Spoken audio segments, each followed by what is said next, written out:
Amém. Bom, nós estamos começando agora o segundo horário da matéria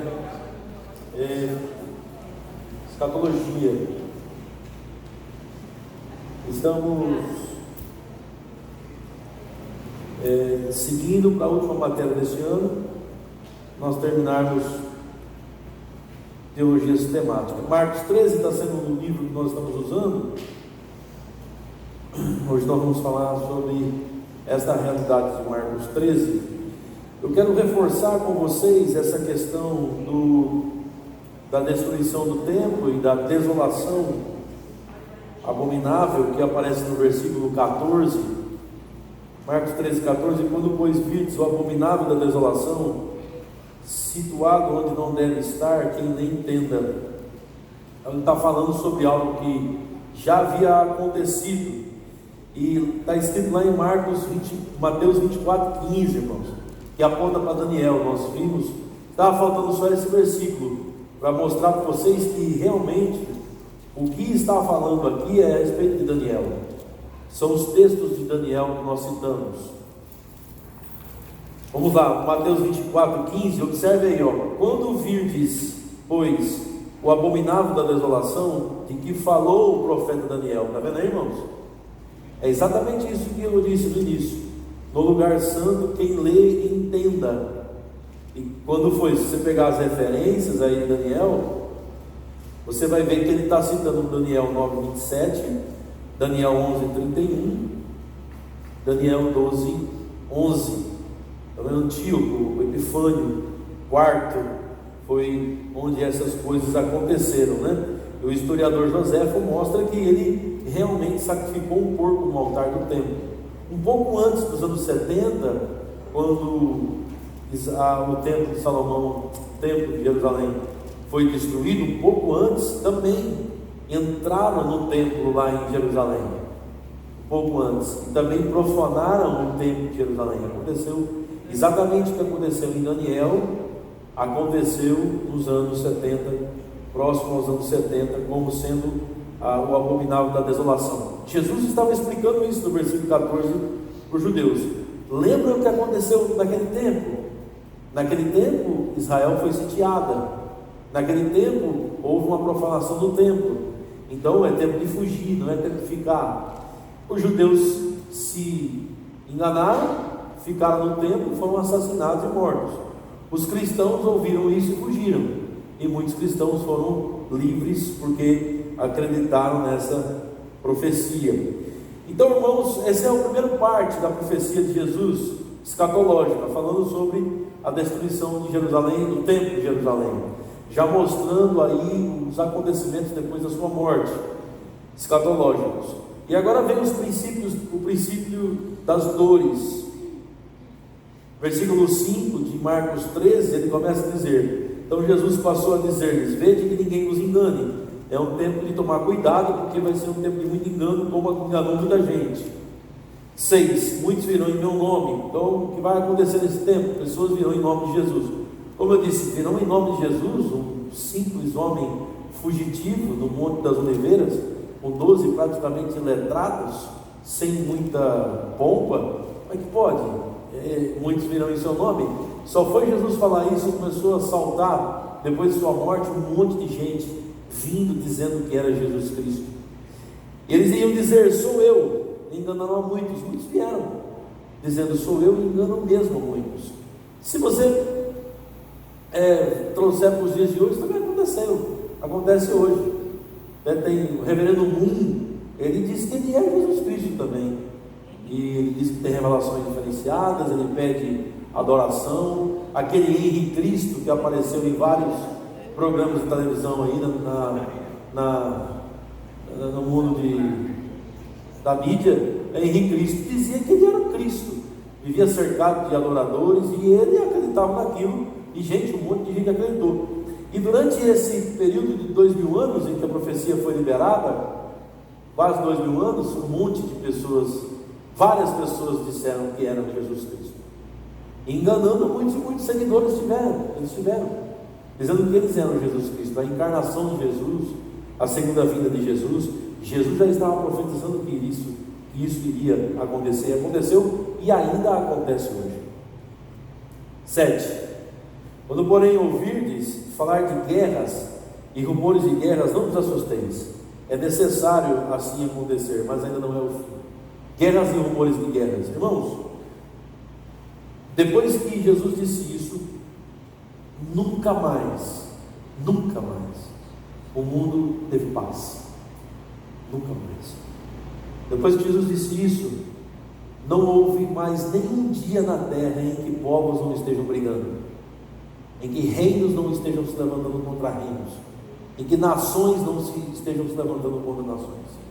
Estamos falando de quase 2000 anos, irmãos.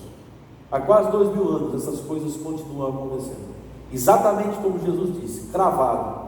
Guerras, virão guerras. Nós passamos, irmãos, por 2 grandes guerras mundiais, onde se diz que morreram aproximadamente 60 milhões de pessoas. Há quem diga que morreram 100 milhões de pessoas. A bomba que explodiu em Hiroshima destruiu quase 240 mil pessoas. Estados Unidos enviou Nagasaki e Hiroshima. Você vê as guerras dos muçulmanos, são guerras onde tem milhões de mortes. Você vê as guerras na África, entre nações, entre etnias, que se estendem há 10, 20 anos, e você pega o número de mortes por causa da guerra, passa dos 2 milhões de pessoas. Você vê no Brasil morrem todo ano quase 70 mil pessoas na guerra do tráfico de drogas, só no Brasil. As mortes que acontecem no nosso país são mortes muito mais numerosas por causa de assassinatos, por causa de drogas, mais numerosas do que países que estão em guerra há anos. Então, no Brasil, irmãos, é uma verdadeira guerra, são 70 mil pessoas quase morrendo todo ano. Então, se você pega a história da humanidade, depois que Jesus profetizou isso aqui, acabou a paz. Guerra atrás de guerra. E o esforço dos filósofos por tentar dizer que o ser humano nasceu bom, o ser humano ele é apenas fruto do meio. Os filósofos dizem, principalmente os iluministas, diziam que o problema do ser humano é a criação. Se ele fosse criado por pessoas que dessem bons conselhos, se o ser humano fosse criado por pessoas que dessem uma boa orientação para eles, eles seriam boas pessoas, não fariam as atrocidades que fizeram. Mas isso é uma farsa. Depois que o iluminismo estabeleceu isso, veio a explosão de guerras mundiais, mostrando que não é nada disso. O ser humano não é bom, o ser humano não é perfeito, o ser humano não é alguém que precisa apenas de uma boa educação, não resolve. O ser humano é intrinsecamente mau, é intrínseco. O mal está no homem. O homem é depravado por completo. Então, as guerras mostram isso. Você traz paz, aí vem um maluco e acaba com a paz. Aí vem outro louco e acaba com a paz. Jesus já havia profetizado isso. O mundo não teve mais paz. Quando não está em guerra, está em rumor de guerra. Ou seja, todos ficam apreensivos. Jesus disse: não se assuste. É necessário que seja assim. Isso vai acontecer. Mas o fato de termos guerras, e as guerras a cada dia vão piorando, Jesus disse: ainda não é o fim, apenas o princípio das dores. 8. Porque se levantará nação contra nação e reino contra reino diariamente. Hoje as lutas são cibernéticas. Hoje as guerras são guerras de computadores, são espiões. É um absurdo hoje. Praticamente, irmãos, a profissão de piloto de caça, praticamente a profissão de pessoas que vão na linha de frente vai se acabar. Vai ficar um ou outro, bem pouco. Porque hoje os aviões, os navios, submarinos, as bombas, elas são guiadas por controle remoto. Não precisa mais uma pessoa estar tripulando. O avião vai sozinho, volta sozinho. Os drones, guerra de drones hoje, irmãos. Os drones vão à frente e as pessoas vão fazendo guerra na frente da tela de um computador. nações destruindo nações, povos destruindo povos na frente da tela do computador. É a guerra cibernética, irmãos. É impressionante isso. Mas calma, é apenas o início das dores desse Jesus. Nação contra nação, reino contra reino. Haverá terremotos em vários lugares e fomes também. Estas coisas são o princípio das dores. É provado que os abalos sísmicos de terremotos, eles começaram a acontecer de fato de uma intensidade absurda depois dessa profecia. Não é apenas pelo fato de eles não terem registros antes, porque eles tinham registros.